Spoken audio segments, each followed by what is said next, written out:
தமிழக கல்லூரிகளில் பேராசிரியர்கள் போலி நியமனத்துக்கு காரணமான அமைச்சர் பொன்முடியை பதவியிலிருந்து நீக்க வேண்டும்.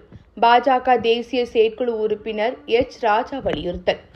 பாஜக தேசிய செயற்குழு உறுப்பினர் எச். ராஜா தஞ்சையில் செய்தியாளர்களை சந்தித்தார். அப்போது மேட்டூர் அணையிலிருந்து திறக்கப்பட்ட தண்ணீர் கொள்ளிடம் ஆற்றில் 1.50 லட்சம் கன அடி அளவுக்கு செல்கிறது. கடலில் கடக்கும் இந்த தண்ணீரை தேக்கி வைக்க எந்த நடவடிக்கையும் இந்த திராவிட மாடல் அரசு செய்யவில்லை.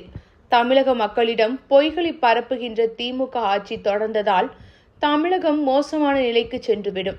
எனவே திராவிட மாடல் திமுக அரசை அரசியலிலிருந்து வேருடன் அகற்ற வேண்டும்.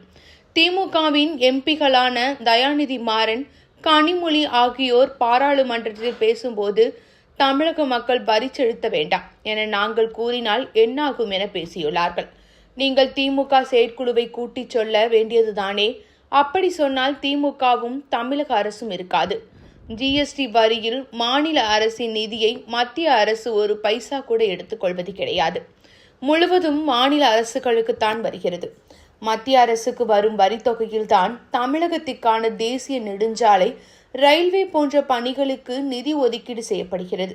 தமிழகத்தில் திராவிட மாடல் ஆட்சியில் அமைச்சர் பொன்முடி நிர்வாகத்தில் 292 கல்லூரிகளில் போலி பேராசிரியர்கள் நியமிக்கப்பட்டுள்ளனர். ஒருவர் 10 கல்லூரிகளில் பேராசிரியராக உள்ளார். ஊழல் நிறைந்த ஒருவர் உயர் கல்வித்துறை அமைச்சராக இருந்தால் இதுதான் நடக்கும். இதனால் பொன்முடியை அமைச்சர் பதவியில் இருந்து நீக்கம் செய்ய வேண்டும். தமிழகத்தில் பொறுப்பற்ற முறையில் அரசை நடத்தும் இந்த ஆட்சியை 2026ஆம் ஆண்டு தூக்கி எறிய வேண்டும்.